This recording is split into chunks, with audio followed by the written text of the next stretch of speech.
My name is Pablo Ritter, 36 years old, once an offshore oil rig engineer in Texas, a job I thought would give me a stable life, but now it's nothing more than a distant memory, shattered like the broken glass beneath my feet. I'm unemployed now, not because I lacked skill, but because a devastating event knocked me flat, leaving me drained and wandering through this bitterly cold night. The Texas winter cold isn't the pleasant kind. It seeps into your bones, gnaws at every fiber of muscle, making you feel small and insignificant. I drag my feet along the sidewalk, legs heavy as if weighted with lead, my breath coming out in thick white clouds under the sickly yellow streetlights. Everything around me seems to mock me. These are the darkest days of my life, a streak of days when I no longer know how much longer I can keep going. I clearly remember the day everything began to collapse, but this isn't the time to think about it. No, right now I just want to get back to the miserable rented room on the outskirts, the only place I still have to lay my head. That room has nothing but 4 moldy walls, a creaky old bed, and the stench of loneliness. I've sold everything of value. The old pickup truck is now my only means of transport, but tonight I chose to walk, as if I wanted to punish myself. The street is empty, not a soul around, only the wind howling through the skeletal trees carrying a few scattered snowflakes. Snow is rare in Texas, but when it comes, it brings a melancholy sadness, blanketing everything in white and making things look cleaner than they really are. I pull my old jacket tighter around me. The only jacket I have left, worn through at the shoulders and full of holes, but it's my last shield against the cold that's trying to swallow me whole. Every step is a struggle. I think about everything I've lost, the job, the family, the respect. My heart feels heavy, as though a boulder is crushing my chest, making every breath painful. You're a failure, Pablo, I tell myself silently, the voice in my head echoing like a scolding from the past. I used to be proud of myself, used to think I was the pillar of my family, but now I'm just a drifter. No money, no future. The cold pierces through my clothes, creeping into my skin, making me shiver uncontrollably. I stop for a moment, leaning against a street lamp, trying to take deep breaths to calm myself. The light shines down on the snow-dusted pavement, casting strange shadows that seem to whisper about my fate. I keep walking, heading toward the park, a large open area on the edge of town where children play during the day, but at night it's as silent as a graveyard. I usually cut through here to shorten the way home, even though it always feels desolate. Tonight, a thin layer of snow covers the grass, making everything look hazy under the moonlight. I walk slowly, trying to avoid patches of ice, when my eyes accidentally land on a figure on a bench. It's an old man, curled up, motionless like a corpse that hasn't yet gone cold. My heart tightens. In the darkness, he's just a crumpled shape wrapped in tattered rags, curled into a ball to fight the cold. The park is vast and empty, no one else around, only the wind whistling through the trees and snowflakes pattering down. The old man's body is trembling violently. I can see it from a distance, as if he's clinging to his last bit of warmth. I stop, hesitating. What the hell are you doing, Pablo? You can barely take care of yourself, that voice in my head says again, full of doubt. But I can't just walk away. Something urges me forward. I approach quietly, stepping lightly on the thin snow so as not to startle him. When I reach the bench, I bend down close to check on him. The smell of cold earth and dampness fills my nose. His lips are purple, deathly pale under the dim light, and his breath is a faint wisp of smoke that vanishes instantly. The old man is on the verge of freezing to death. I know it with certainty. His skin is ice cold when I lightly touch his hand, and his eyes struggle to open. He lets out a few broken sounds, something like, "So cold. Please help me." They're not full words, but I understand clearly. If I leave him, he won't survive the night. My heart pounds, adrenaline surging. This is Texas. Winter can kill, especially the homeless. I look around, no one, just wind and snow. I want to help somehow, but when I look at myself, no money, no food, nothing at all I can offer, except the old coat clinging to my body. It's the only thing keeping the cold at bay, the coat I wore on countless long work trips, now the very last remnant of my old life. I grit my teeth, trying to suppress the shivering. The decision comes quickly without a second's hesitation. I rip off the coat. The icy wind immediately rushes in, stabbing my skin like 1,000 needles. The cold is so intense I nearly collapse, but I don't stop. I drape the coat over the old man's frail body, wrapping the collar tightly to block the wind. He trembles. His eyes flutter open slightly, and I gently pat his shoulder, trying to pass on whatever little hope I have left in me. "You'll be okay, sir. Stay warm. Don't give up," I whisper, my voice shaking from both the cold and emotion. I'm not sure he can still hear me, but in my heart I know. I cannot let a man freeze to death right in front of me. That's the last principle I still have left among the ruins of my life. Without the coat, I stand up. The wind lashes my body like a whip. My shoulders slump, but my heart feels a little lighter. Even though my own life is falling apart, at least tonight I was still decent enough to save another human being. I continue walking into the darkness. Each step is torture. The cold pierces straight to the bone, forcing me to hug myself tightly. The park fades behind me, and I wonder if the old man will make it through the night. That thought makes my heart race, but deep down, I feel a faint warmth. That small act in the middle of this freezing winter night might be the only ray of light in my own darkness. Finally, I dragged myself back to the rundown motel room. The rusty iron door screeched as I pushed it open, and the familiar stench of damp mold hit me like a bitter greeting. I flicked the switch. The flickering neon light cast a sickly yellow glow over the 4 patchy walls, where black mold was spreading like it was the real owner of the place. I collapsed onto the creaky old bed, the springs groaning under my exhausted body. It was so cold. I wrapped the thin blanket around myself, but the chill from the streets had already seeped into my bones. Sitting there in that cramped, dark space, I couldn't hold back the tears when I thought about the life I once had.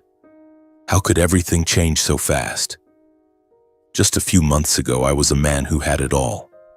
Now what was I? A failure, drifting through life like a shadow. I used to have a stable life. At least that's what I believed. My job as an offshore oil rig engineer in Texas paid well enough to take good care of my family, even though I was away from home for weeks, sometimes months at a time. Those long shifts out at sea, surrounded by endless ocean and the constant roar of machinery, wore me down. But I endured it because I knew someone was waiting for me back home. I was proud of our little cozy house on the outskirts of Houston, a 2-story place with a small garden I tended myself whenever I returned. My wife, Regina Ritter, 33 years old, worked in PR for an advertising firm. She was beautiful, with long, shiny brown hair and a smile that always lit up when she saw me at the door. And my son, Nasir Ritter, only 6 years old, he would come running and throw his arms around me, his eyes sparkling. Those moments were what kept me going through everything. I thought I had the perfect family, a life anyone would envy. But now, sitting in this stinking rented room, I realized it had all been an illusion. The past came rushing back like a knife twisting in my chest, hurting so much I had to clutch my heart. I remember that fateful day clearly, the day everything collapsed in just a few short minutes. It was a weekend afternoon. There had been a technical failure on the rig, a faulty pressure valve, so the whole crew had to stop work for repairs. I was allowed to go home earlier than expected, and I was strangely excited. I pictured Regina's face when I walked through the door unannounced, how she'd smile brightly, throw her arms around me, and we'd have a warm evening with Nasir. I drove my old pickup home, my heart racing like a lovesick teenager. On the way, I even stopped to buy a bouquet of red roses, Regina's favorite, and a small toy for Nasir. Today is going to be perfect, I told myself, smiling alone in the cab. But when I pulled up in front of the house, something was wrong. The front door was slightly ajar, and strange, giggling sounds were coming from inside. I walked in quietly, wanting to surprise them, but the real surprise was waiting for me. The bedroom door was cracked open, and through the gap I heard hurried breathing and the rhythmic creaking of the bed. My heart clenched. A terrible feeling rose inside me. I froze in the doorway, the bouquet trembling in my hand. But my legs moved forward on their own, pushing the door open. The sight in front of me turned me to stone. Regina, my wife, was wrapped around another man, none other than Case Harlow, 45 years old, CEO of Harlow Energy Group, the company I worked for. He was rich, powerful, his expensive suit now scattered across the floor, wearing that same cold expression I had always feared and respected at the office. Regina was on top of him, naked, sweating, her moans cutting through me like knives. I stood there for a few seconds as my whole world crumbled. Then shock turned into explosive rage. I charged in, yanked Case off the bed and roared, "What the hell are you doing with my wife?" The room erupted into chaos, furniture knocked over, the bouquet crushed underfoot on the floor. Case jumped up, with the strength of a man used to giving orders, and slammed me hard against the wall. My head hit the corner of the nightstand, pain shooting through me, but I didn't care. Regina didn't even try to explain, she just grabbed the sheet to cover herself and stood in front of him, protecting him as if I were the stranger, the enemy who had nothing to do with her life. "Pablo, stop it right now!" she screamed, her voice full of anger, not regret. I struggled to my feet, blood running down my forehead, and shouted in desperation and fury, "Why? Why are you both doing this to me? Regina, you're my wife. Case, you're my boss. How could you?" Silence lasted only a few seconds before Case let out a contemptuous laugh, cold and sharp, slicing straight into my flesh. He stood up slowly, pulling on his pants with deliberate calm, his eyes gleaming with triumph, as if this whole thing was nothing more than cheap entertainment. He raised an eyebrow and sneered, "You're just a lowly hired hand, Pablo. No money, no status, no value at all." He took a step toward me, lips curling in arrogance. "I'm the one who gives Regina the luxurious, glamorous life she's always wanted." Those mocking words were so poisonous I wanted to punch him again. Case looked at me like I was an insect beneath his shoe, cold, full of contempt, and that look made my whole body shake with humiliation and rage. Then Regina poured fuel on the fire, her voice ice cold. "I'm tired of it, Pablo. Tired of struggling, tired of you being away all the time, tired of a man with no future who drags me down with him. It's all your fault." She said it as if everything was my fault, as if all the years I had sacrificed for our family meant nothing. Rage made my whole body tremble. I choked back sobs, but still managed to force out a reply, my voice breaking with pain and anger. "Regina, do you have any idea what I've done for you all these years?" I pounded my chest, breathing hard. "I slaved away on that rig day and night, sent every penny home so you and Nasir would never want for anything." I took a step forward, eyes red. "I kept this family afloat every single day, and what were you doing?" When I mentioned our son, my voice completely broke, almost a desperate plea. "Think about our son. Nasir needs both his parents." But the worst part, Regina didn't even flinch. The confrontation ended in disaster. Regina got dressed, grabbed Case's hand, and walked out, leaving me collapsed on the floor, my chest aching from the naked betrayal and a humiliation I had never known before. I lay there, tears streaming down my face, listening to their car start outside. The house suddenly became terrifyingly quiet, broken only by Nasir's soft crying from the next room. He had woken up because of the noise. I held my son, trying to comfort him, but my heart was shattered. That night I didn't sleep. I just stared at the ceiling, asking myself what I had done wrong. The next morning I went to the office in a daze. Before I could even sit at my desk, the secretary called me into HR. The termination notice came out of nowhere with vague reasons like violation of company policy and unprofessional conduct. I knew immediately Case had gone after me. After what happened the night before, there was no place left for me in that company. I packed my things under the cold, curious, slightly pitying stares of my coworkers. People who didn't dare speak up for fear of offending the boss. They whispered behind my back, and I felt that isolation like a layer of ice covering me. When I got home, Regina was waiting with eyes like stone. She handed me a prepared divorce packet as if she had been waiting for this moment for a long time. "Sign it, Pablo. We're done," she said flatly. In desperation, I tried to cling to the last shred of hope in our rotten marriage, begging her to reconsider for Nasir's sake. But it was useless.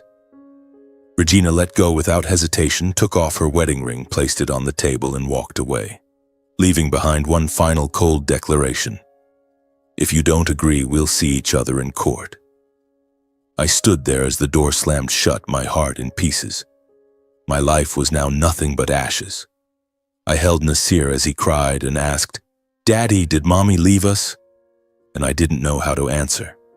Regina was gone, taking Case and her venomous words with her, leaving me with a stack of divorce papers and pain I couldn't put into words. Will I ever be able to get back up, or is this the end? The trial was over in a flash, so fast I barely had time to brace myself. It was a dreary morning at the Harris County Courthouse in Houston, the air thick with the smell of old paper and the hushed murmurs of broken lives. I walked into the courtroom wearing my only old suit, trying to look respectable, but my heart was pounding like a war drum. Regina sat on the other side, perfectly made up, flanked by an expensive lawyer who had clearly been paid for by Case, and then he showed up. Case Harlow, striding in with that arrogant smirk, as if this were just another business meeting instead of the hearing that would finish destroying my life. He wasn't an official witness, but his mere presence was enough to back every one of Regina's claims, using his power and influence to keep me cornered. I stared at him, rage squeezing my chest, but he only gave me a mocking half-smile as if I were beneath his notice. Regina began with a barrage of heavy accusations, her voice calm but venomous. She claimed I was emotionally abusive, controlling, irresponsible toward the family, words that left me stunned and speechless. He always controlled everything and never let me have any freedom, she told the judge, looking straight at him. He neglected our child because of work, and when he was home, all he did was argue. I wanted to scream that it was all lies, that I had sacrificed everything for this family, but my lawyer, a young guy I'd hired with the last of my money, could only shake his head helplessly. I barely got a chance to defend myself. Everything seemed to have been arranged in advance. Standing behind her, Case supplied evidence that conveniently favored Regina. Emails taken out of context to paint me as a tyrant, fabricated company reports portraying me as an unstable, short-tempered husband. "These are statements from colleagues," Regina's lawyer said, waving papers I knew for a fact Case had orchestrated. I tried to object, my voice shaking. "That's not true. I never..." But the judge cut me off and the whole thing rolled forward like a nightmare I couldn't wake from. Because every major asset, the house, the cars, the savings accounts, had been in Regina's name alone, a stupid mistake I'd made years ago because I trusted her. I had no legal ground to keep anything. I'd thought it was a way to protect the family. Now it had become the weapon used against me. The judge ruled that all property and full custody of Nasir went to Regina. I was granted only limited visitation, a few supervised hours a week, because I lacked the financial means and emotional stability to care for my son. Every word of the ruling hit me like a hammer to the chest. The pain was so sharp I had to grip the chair to stay on my feet. I stood frozen in the courtroom, unable to comprehend how my life had slid this far, how I had nothing left to lose. Regina smiled with satisfaction. Case patted her shoulder like they'd just closed a lucrative deal, and all I could do was look at Nasir, my little boy sitting in the back row, eyes red from crying. While the world collapsed around me, he whispered, "Daddy." But I couldn't go to him because of the court order. I left the courthouse completely shattered, my steps heavy in the cold hallway. It felt as if the entire world had turned its back on me, leaving me to sink alone into an abyss no one would pull me out of.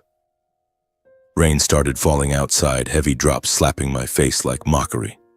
I wandered aimlessly through the downpour, not knowing where to go, only aware that the house was no longer home. Eventually, I went back one last time to quietly pack the few things I still had into the bed of my old pickup. Family photos, a couple of changes of clothes, some of Nasir's toys, everything crammed into worn cardboard boxes. Regina stood in the doorway with her arms crossed, looking at me with open contempt as if she couldn't wait to be rid of me. "Hurry up, Pablo. I don't want to see your face a second longer." she said, her voice ice cold. Nasir was sobbing, running to cling to my legs, crying, "Daddy, don't go. Don't leave me." His cries tore the air out of my lungs like someone was crushing my heart in their fist. I knelt down, held him one last time and whispered, "I'll come visit you, I promise." But deep inside, I knew everything was already lost. Homeless, wifeless, childless, the only place I could think to go was my parents. Carson Ritter and Fatima Ritter, the last people I hoped might open their door to me, even if just for a few weeks. I drove the old pickup toward the house I grew up in on the outskirts of town, my heart pounding with a mix of hope and dread. I hadn't visited them regularly in years, but I told myself blood is thicker than water. When I pulled up, it was already dark, and the warm light glowing from the windows gave me a flicker of hope. I knocked. My father opened the door, and the look on his face made my stomach drop. Not joy, but irritation. Before I could even finish explaining my situation, Carson started yelling at me as if I were a burden that would bring shame on the family. "What the hell are you doing here? What kind of trouble did you drag back this time?" he roared, his voice echoing through the house. I tried to tell him about the divorce, losing my job, losing my son, but he cut me off. "You're useless. Couldn't even keep your wife. You've disgraced the whole family. Your divorce is the talk of the town. Relatives and neighbors are laughing in my face." His words cut like knives, leaving me speechless. My mother, Fatima, was no better. She came out from the kitchen and started berating me, saying every failure was my own fault. "You've always been weak, spineless. That's why your life fell into this pit. Even as a kid, you were like that. Never amounted to anything," she spat, eyes blazing with anger, not a trace of sympathy. They stood together condemning me, not one question of concern, only accusations, as if I were the greatest shame they'd ever had. My heart broke all over again. I had been waiting for a shred of comfort, but there was none. When I begged to stay just a few days so I could get back on my feet, they exchanged annoyed glances and flatly refused. "We don't want to get tangled up in your mess anymore. Deal with it yourself." The confrontation ended with them kicking me out, hurling a few last venomous words. "Don't ever come back. You only bring disgrace to this family." I stepped outside, ears ringing from the shock, feeling lower than a stranger. Sitting in the old pickup, tears started falling without warning, my throat tight as childhood memories flooded back like an old film playing in reverse. I remembered that even as a kid, my parents always looked down on me. Every small mistake was blown into a huge failure, making me feel like a constant burden. At family gatherings, they always compared me to my cousins, the ones who got perfect grades and endless praise, while I was labeled the timid, slow one, and I could only hang my head in burning shame. Despite the scolding and contempt, I had always tried to do my duty, waking early to help with chores, studying hard even if I wasn't a genius, and once I grew up, sending money home to honor them. Yet I never received a single word of praise or a proud look, only criticism. Those memories made me realize I had been rejected by my own family long ago. Today they simply said it out loud, leaving me utterly alone in the dark with nowhere to call home. I drove off aimlessly, tears blurring the road, heart pounding with pain and anger. Was this finally the bottom? I pulled over on the side of the road, stared into the endless darkness, and wondered how much longer I could keep going. But then Nasir's face appeared in my mind, and I knew I have to get back up. I wiped away my tears, started the engine, and drove straight toward the outskirts of Houston, where cheap motels sprout like mushrooms after the rain. Late that night, I found a rundown complex with a flickering, half-dead neon sign. I rented a damp, bare room, just a creaking bed, a rotting wooden table, and enough space to survive day to day. I lay down, my body utterly exhausted, but sleep didn't come easily. The roar of trucks on the nearby highway echoed like a constant reminder.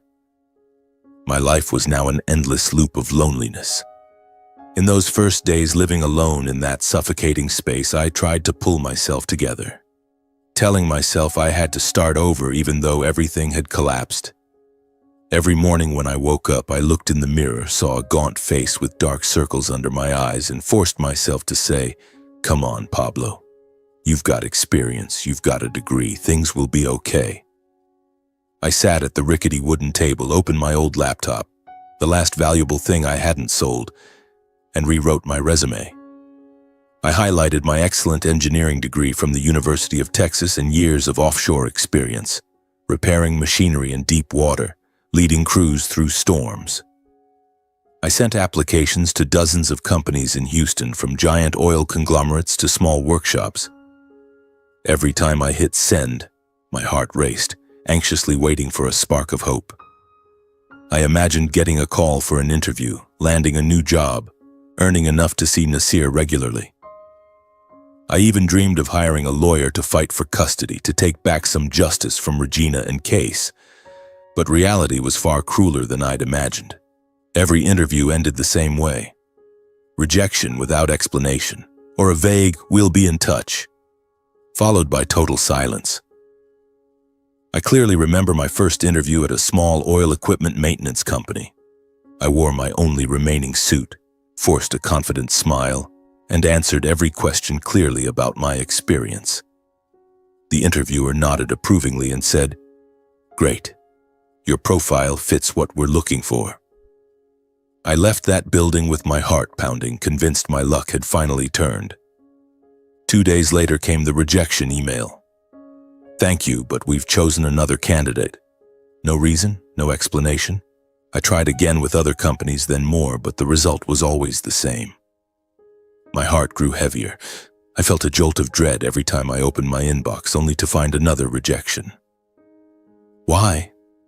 What am I doing wrong? I asked myself at night, lying on the bed staring at the water-stained ceiling. Then finally, a major energy corporation in Houston offered me a senior engineer position. I got the call. The voice on the other end was enthusiastic. "Welcome to the team." My heart exploded with joy. I ran around the tiny motel room like an idiot, laughing to myself. This is it, the chance to start over, I thought, picturing my first paycheck, renting a decent place, taking Nasir out on weekends.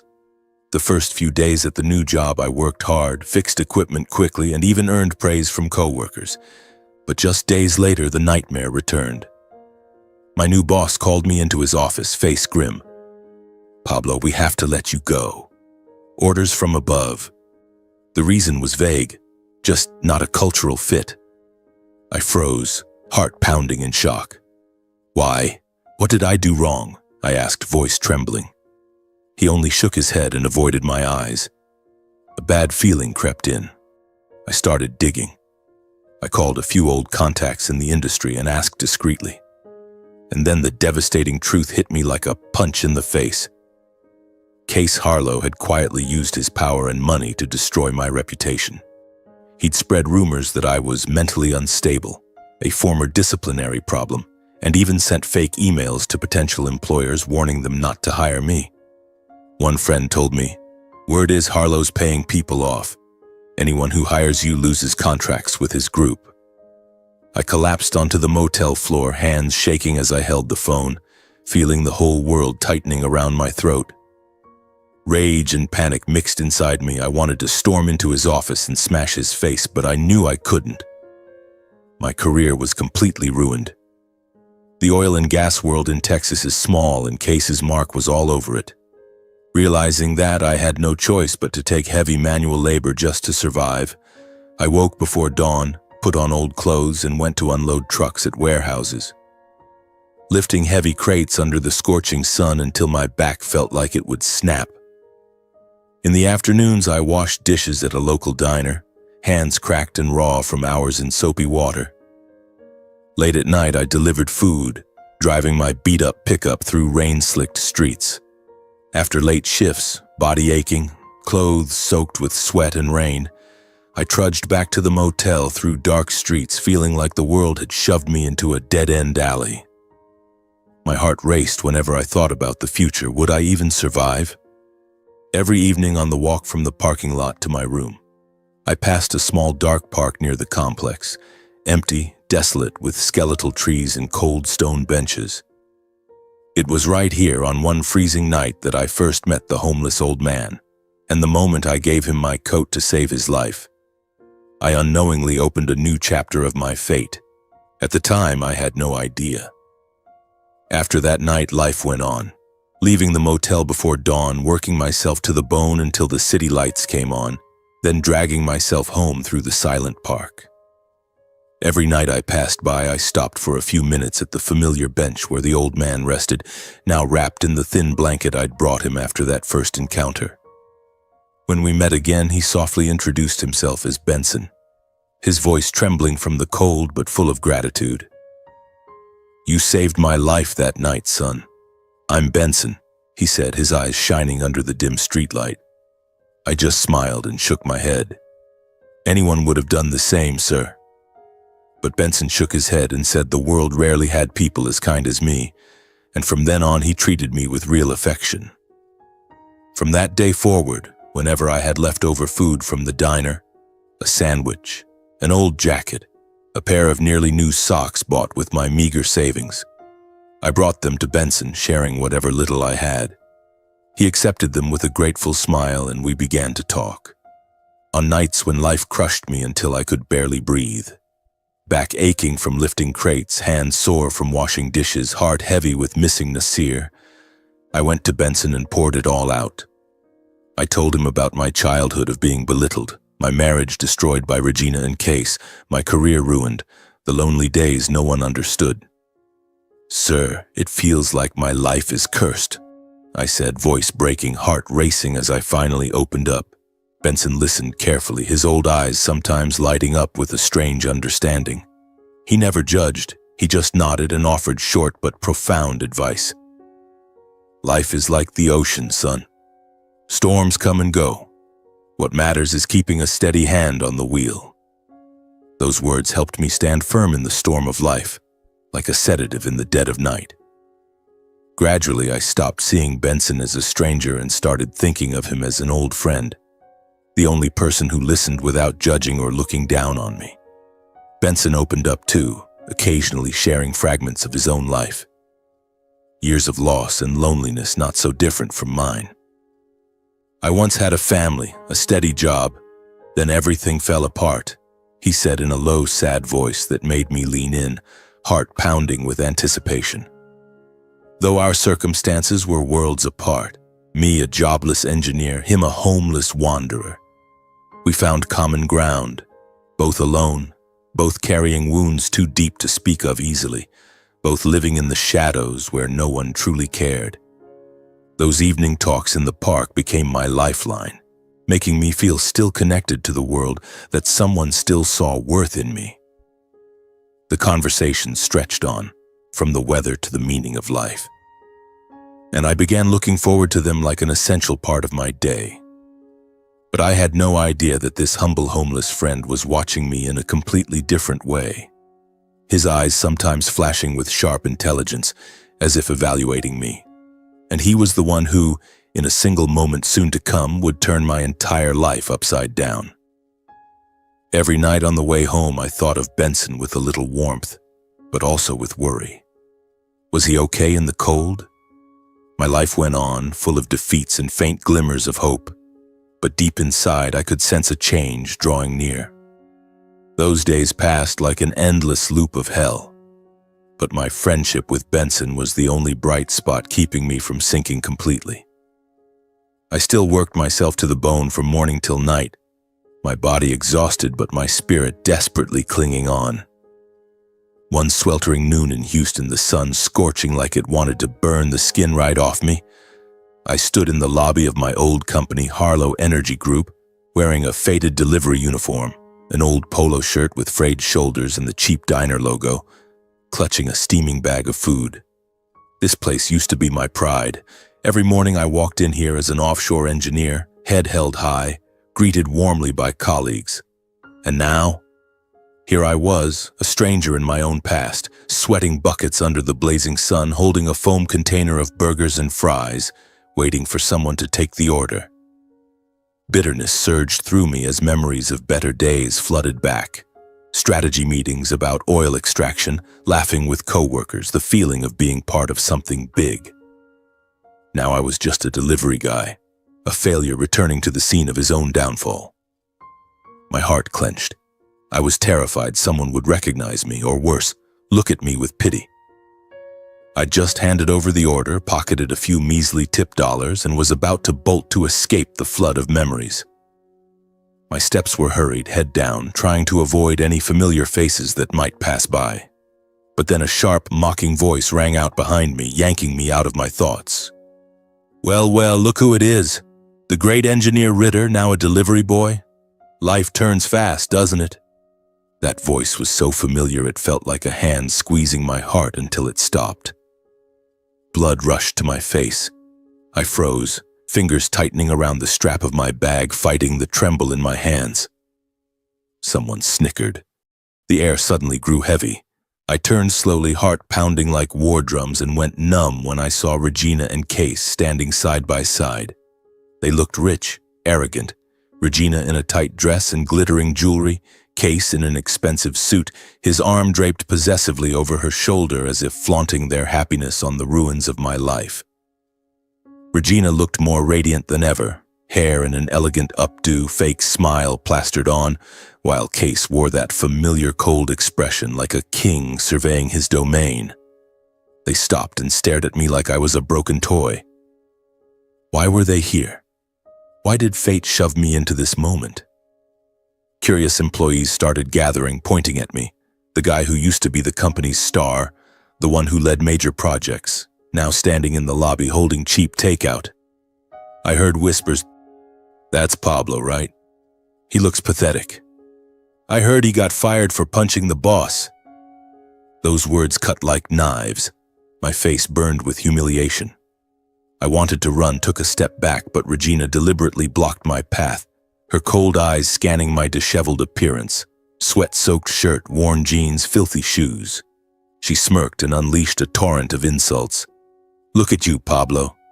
Poor, pathetic, a hopeless failure. Didn't you used to think you were the family breadwinner? And now? Scraping together pennies, doing odd jobs? You deserve it." Her voice echoed through the lobby, dripping with venom. I tried to swallow, my heart racing so loud I could hear it in my ears, wanting to fight back, but my throat closed up. Case stood beside her, arms crossed, staring down at me with pure arrogance, a contemptuous smile on his lips. "You never belonged in this industry, Pablo. You're only fit for low-life jobs. You'll never lift your head again." His words stabbed straight into my heart. Memories of the night he stole my wife came rushing back, making me shake with rage and shame. The crowd grew louder. Some sneered, some shook their heads in pity, others pulled out phones to record. I felt exposed, stripped bare under the cruel gaze of the world. Laughter echoed, whispers spread, and I stood there, legs trembling with humiliation, face burning like fire. I didn't know where to hide. Past and present had cornered me with no way out. My heart pounded wildly, nerves so frayed I wanted to cry, thinking, why is life this cruel?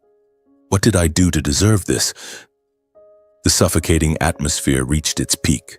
The laughter and insults crashed over me like waves, and I just wanted to disappear. I lowered my head, trying to back away, when suddenly a loud roar came from outside, a convoy of engines.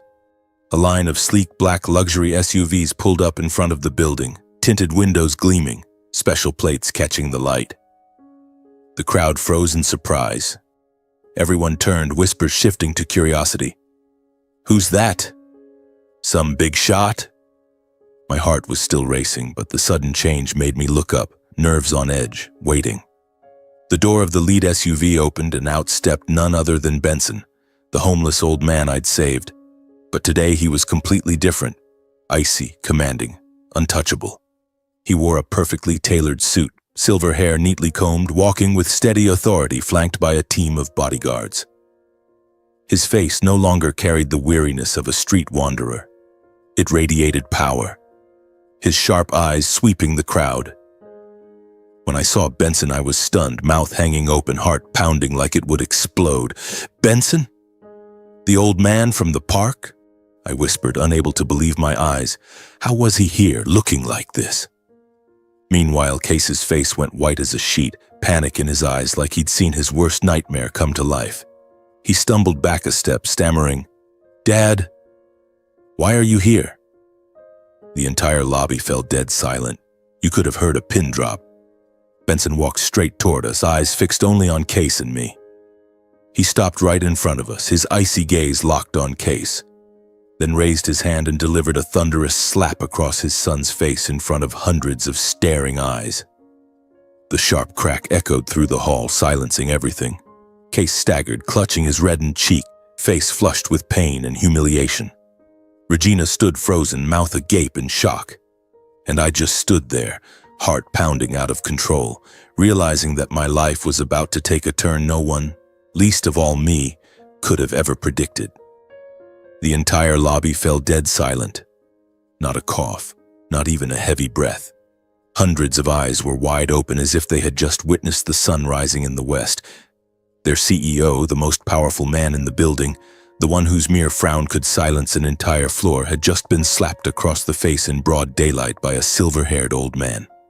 I stood frozen like a statue, my mind spinning, unable to reconcile the two images. The shivering old man curled up on a park bench on that freezing winter night, and the man now standing before me in a glossy black suit, radiating the overwhelming presence of a king reclaiming his throne. My heart pounded so hard my ears rang. I barely dared to breathe, terrified this was all a dream and that I'd wake up still clutching a greasy food bag amid mocking laughter. Case was the first to break the silence. He stammered, his voice trembling, stripped of every trace of authority.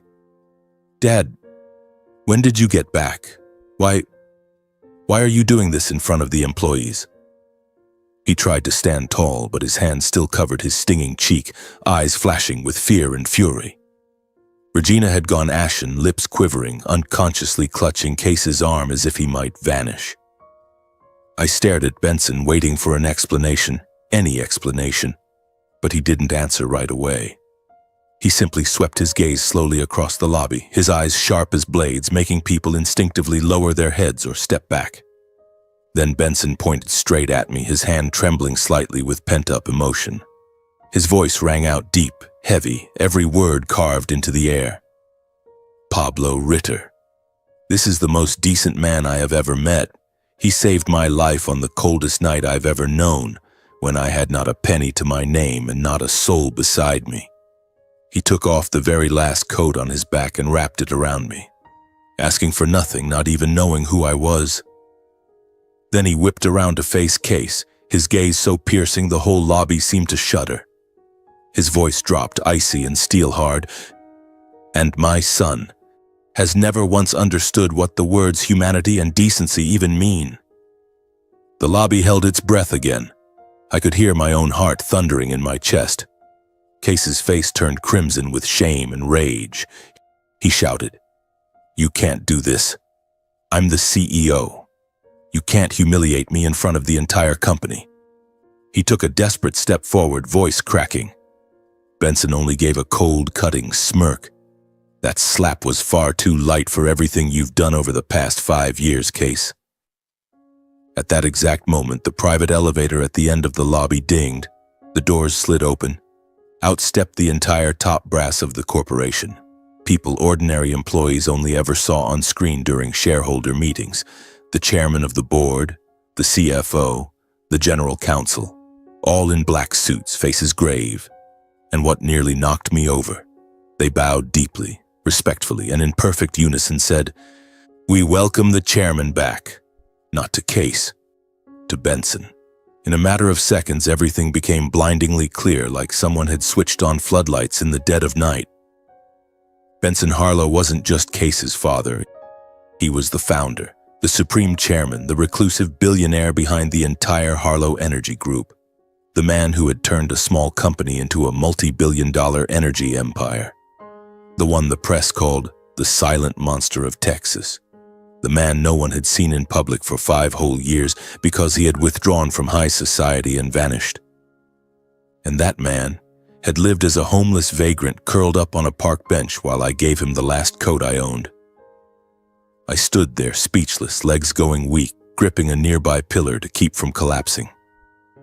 The old friend I'd shared leftover sandwiches with, the one I'd poured my heart out to about losing my son, my wife, everything, was the billionaire who held an empire in his hands. Benson gestured for me to follow him into the chairman's private elevator. Behind us, Case's eyes blazed with helpless fury and Regina's face was drained of color. Watching them stand frozen in the lobby, I knew everything had slipped completely out of their control. And for the first time, I was no longer the powerless one in this story. He raised a hand. 2 bodyguards immediately cleared the path. I walked behind him, head still reeling, ears ringing with the explosion of whispers breaking out behind us. Case shouted something, but the noise swallowed it whole. Regina stood pale as death, hands shaking, staring at me in pure panic, as if she had just realized she had bet on the wrong side. The crowd watched in stunned silence as the elevator doors closed in front of me, their eyes filled with curiosity and wary respect. In just a few minutes, the entire power structure of the building had been turned upside down. I, the man they had mocked and looked down on, was being personally escorted by the true chairman. And the man they had once feared now stood humiliated, stripped of all authority. The elevator rose silently to the top floor, the only sound the frantic thumping of my heart in my chest. I glanced at Benson. He stood perfectly straight, hands clasped in front of him, face calm as if he'd just taken a leisurely stroll through the park instead of overturning an entire empire. 1,000 questions burned in my throat, but all I could manage was a hoarse whisper. You're really Chairman Harlow? Benson gave a small nod, his eyes warm. You'll understand everything soon, son. The doors slid open onto a long hallway of polished marble I had never set foot in before. 2 bodyguards stood on either side and bowed as we passed. Massive walnut doors swung open, and I stepped into the chairman's office, a space so vast I nearly staggered. One wall was floor-to-ceiling glass overlooking the glittering sprawl of Houston in the late afternoon sun. On the opposite side stood an ebony desk. Behind it hung an abstract painting worth a fortune. I stood there awkwardly, still in my filthy delivery uniform, clutching the now cold foam food container. Benson smiled faintly and motioned for me to sit on the plush leather sofa. I sat, hands trembling on my knees. Benson walked around the desk but didn't take the chairman's chair. He stood gazing out at the city, then began to speak, slowly, deliberately, every word landing like stone. 5 years ago, I told the world I was retiring to travel the globe, to rest after decades building Harlow Energy. The press went wild. The stock price actually rose because people thought I was finally handing the reins to the next generation. I gave full operational control to Case, my only son. But that wasn't retirement, Pablo. That was the final test I set for him. He turned to me, eyes full of pain. I wanted to see what he would do with the company I built from nothing once I was no longer standing behind him. A few months later, Benson had quietly returned to the United States. Only 5 people, his most loyal lieutenants from the early days, knew. They formed a secret oversight team that operated 24/7, monitoring every transaction, every meeting, every email. And Benson himself disguised himself as a homeless old man, living quietly in parks, bus stations, and under bridges around Houston. He wanted to see with his own eyes how his son treated employees, how he dealt with partners, and most importantly, what the real world truly thought of the empire he had created. The results horrified him. Case ran the company with ruthless greed, cooking the books, exploiting workers, slashing benefits, driving smaller divisions to the brink of bankruptcy just to funnel money into his own pockets. Dozens of community projects Benson had personally championed were quietly killed. Employees were fired without cause, wages withheld, pressure so intense that many broke down mentally. Worse still, Case had secretly colluded with a handful of major shareholders, plotting to permanently remove Benson from the board and seize the chairman's seat for good. "I never thought my own son would dare," Benson said, voice cracking. "I taught him that money can be lost, but honor cannot. Yet he sold his honor for power. Then he looked straight at me, eyes suddenly alight.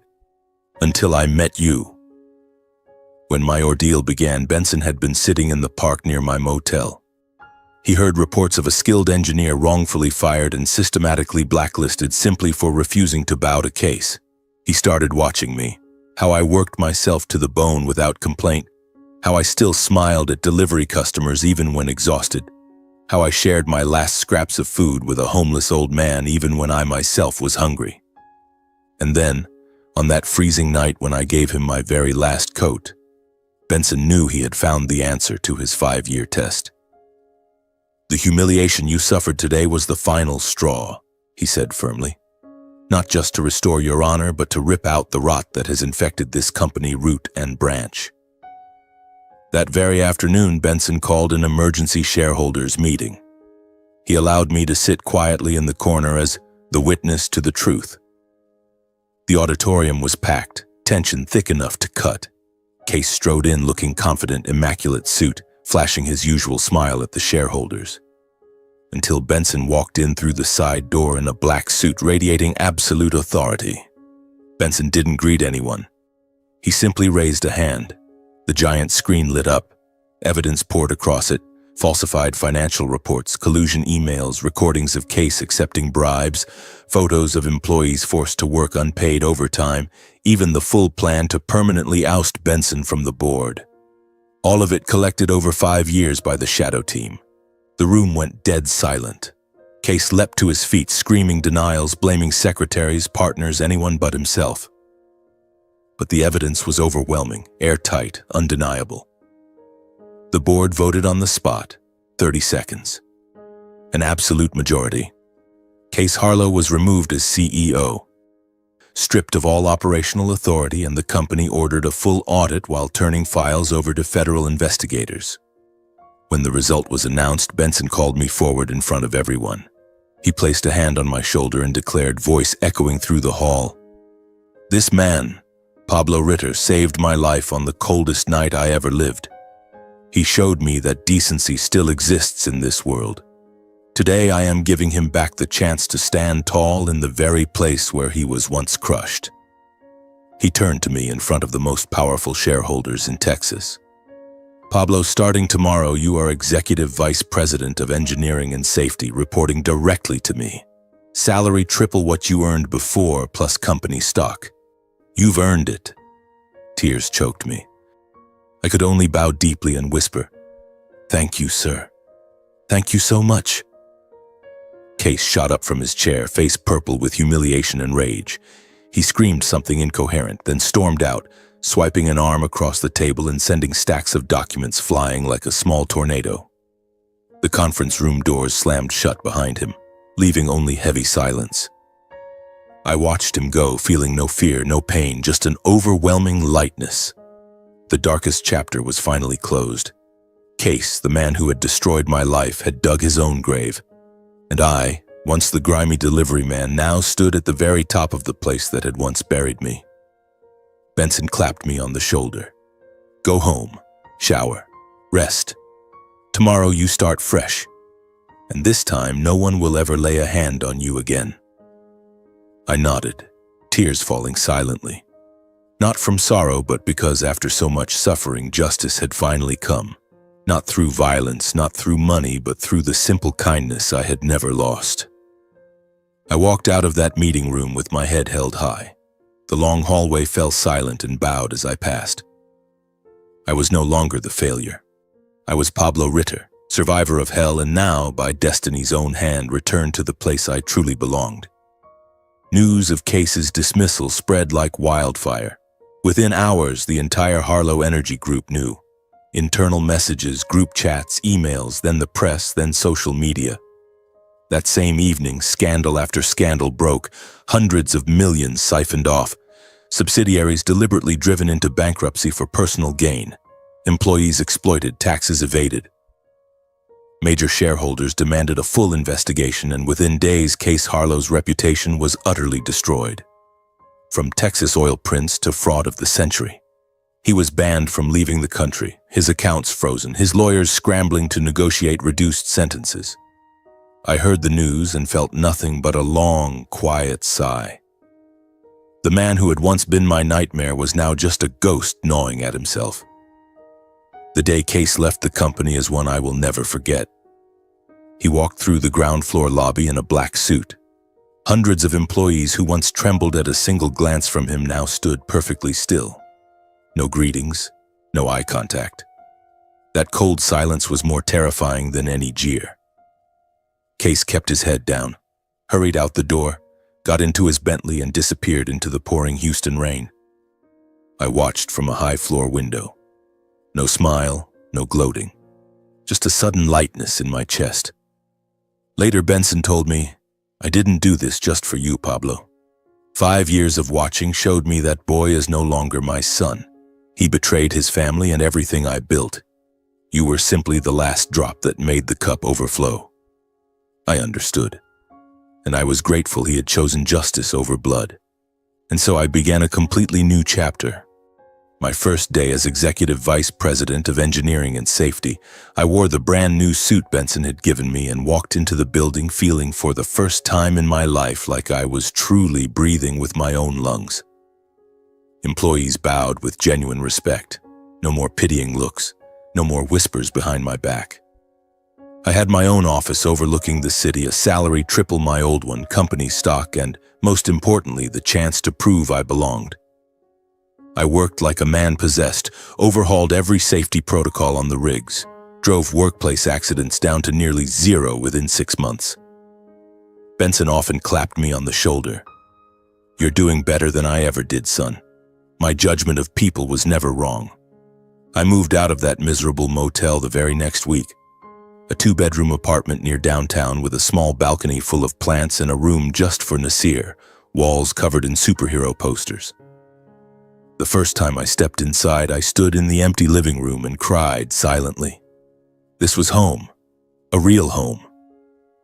With my new position, I immediately hired one of Houston's top divorce attorneys, the kind who works for oil billionaires. We filed to reopen the divorce case armed with irrefutable evidence. Emails, texts, recordings proving Case had tampered with the original proceedings, bribed witnesses, doctored documents. Regina panicked when she was served. By then, Case had cut her off completely. No calls, no money, no explanation. She lost her job. Her old PR firm dropped her the moment the scandal broke. Friends vanished, family turned away. She was utterly alone. The second trial took only 3 weeks.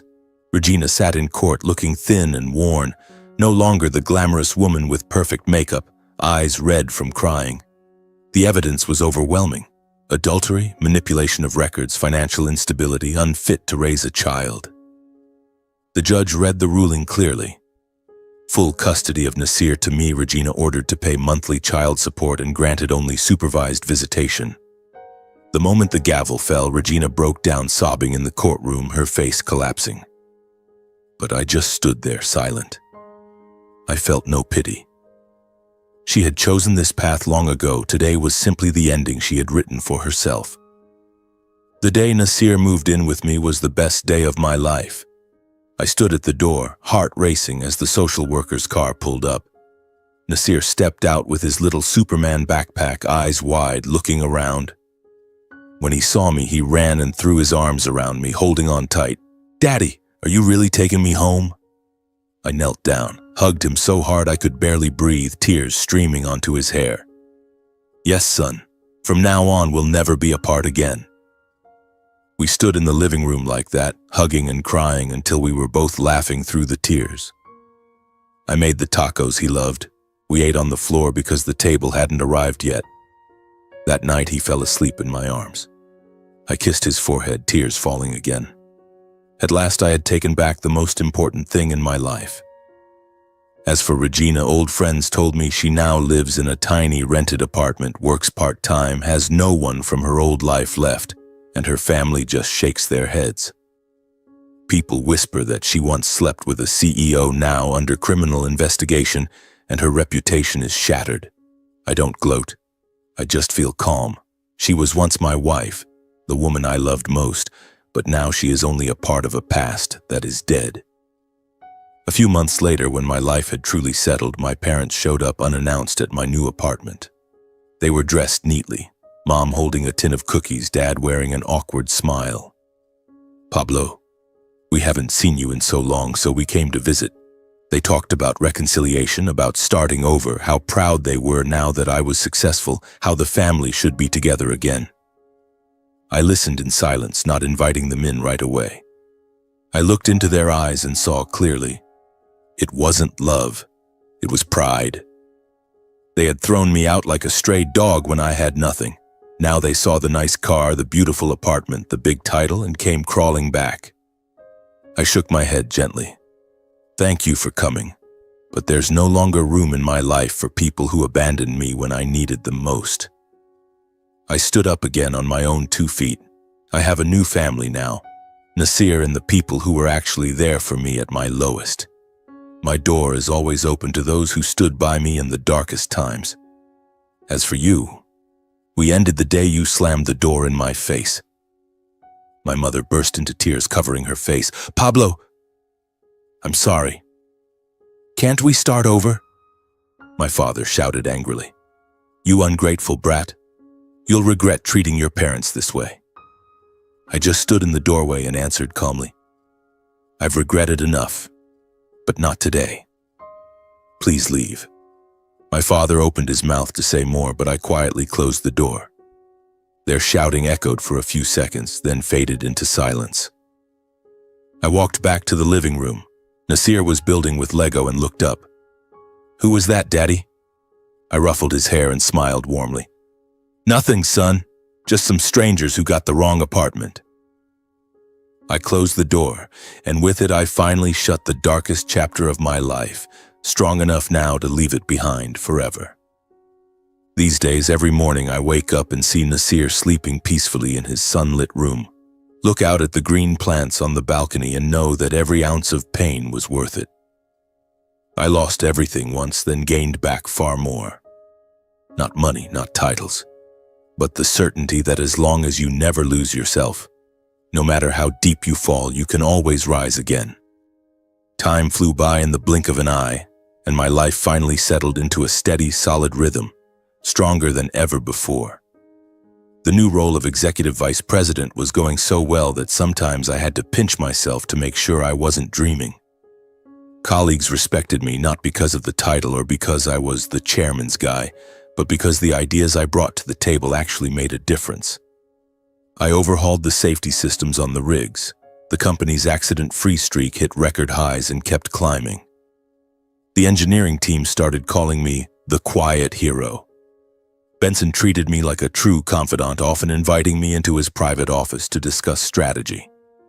"You have the perspective of someone who's been through real hardship, Pablo," he would say, his voice low but warm. "That's exactly what I need to keep this company on the right path." Those conversations made my heart race, not from fear, but because for the first time I felt truly trusted and part of building something great, something I had only ever dreamed of from afar. Our little 2-bedroom apartment became a real home, every corner filled with laughter and warmth. Mornings were chaos in the best way, Nasir chattering while getting ready for school, running around the kitchen as I made coffee and toasted sandwiches. "Daddy, today we have art class. I'm gonna draw you as a superhero," he'd shout, eyes sparkling, making me laugh until tears came. Evenings, he'd burst into the living room waving a drawing or a math test. "Look, Dad, I got an A." We'd sit on the couch, eat dinner together, talk about our days, and I felt a simple happiness I'd never known before. Those moments still make my heart race, afraid they're too fragile, but I've learned to hold them close like treasures. On free weekends, I took Nasir to the very park where I once met Benson, the place that had witnessed my deepest despair, where I once walked coatless through freezing nights with no hope. Now it was where father and son laughed out loud on the same stone benches. We flew kites, kicked a soccer ball, or just sat eating ice cream watching the leaves fall. Those visits stir memories, but they no longer hurt. They remind me that new life grows from ashes. The old wounds still linger somewhere in my memory like faint scars on skin. Sometimes I still wake up in a cold sweat, dreaming of Regina's sneer, Case slamming me against the wall, or my parents slamming the door in my face. But I've learned to see them as part of my journey, not chains holding me back. They taught me strength, taught me who truly matters. I no longer let them control me. Instead, I use them to remind myself, I walked through hell and came out the other side, so now anything is possible. Benson drops by now and then, not as the chairman of a billion-dollar empire, but as an old friend who once received warmth from the coat of a broken man who still had kindness left. He comes in the late afternoons with a bottle of aged wine, and we sit on the balcony talking. Do you remember that night, Pablo? You took off your coat for me while you were shaking from the cold yourself. He smiles, eyes glistening. I nod, heart racing at the memory. I just did what was right, sir. Those visits are full of emotion, making me marvel at our strange journey from a park bench to a billionaire's office.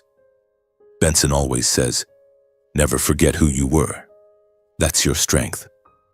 Looking back on the climb from the abyss, I realize what changed my life wasn't physical strength, money, or power. It was the choice not to become bitter, even when life pushed me to the edge of darkness. On those freezing nights, those back-breaking manual labor days, those moments of despair when I wanted to give up, I still chose kindness. And that choice opened a door I never saw coming. I've learned that sometimes one small act, holding on to the last bit of decency, can open a door you never imagined. That old coat was just a worn-out piece of clothing, but it saved Benson's life, and through him, it saved mine. I often tell Nasir so he'll understand. Son, never wait to do good. Do it the moment you can, because life has a strange way of paying it back. I've taken to heart the lesson of resilience. Some things can be lost, stolen, or betrayed. Jobs, family, friends. But character is the one thing no one can take unless you let it go. I nearly let it go, lying in that damp motel room thinking I had nothing left. But I didn't. I held on to my character, and it pulled me up. I understand now that forgiveness isn't for the person who hurt you. It's so you can move forward without carrying the weight of hate. Hatred only keeps you trapped in a burned-out past, living forever in darkness. I've forgiven Regina Case, my parents, not because they deserve it, but because I deserve to be free. When I think of them now, there's no anger, only peace. My advice to myself and to anyone who's been broken the way I was: sometimes life throws you to the bottom not to destroy you, but to force you to see who's really on your side, and to learn to stand up using the strength inside you. I saw clearly. Regina chose money, Case chose power, my parents chose false pride. Only Benson, a stranger, stood with me because of kindness. And I stood up not because of anyone else, but because I refused to surrender. I believe life doesn't measure a person by what they have at the top, but by how they rise from the very bottom with dignity, integrity, and compassion, even for strangers. I once had a stable job and a happy family, but that wasn't the real me. The real me is the man who gave his coat to a stranger on a freezing night, the father who cried holding his son in an empty living room, the man who refused to return to a toxic past.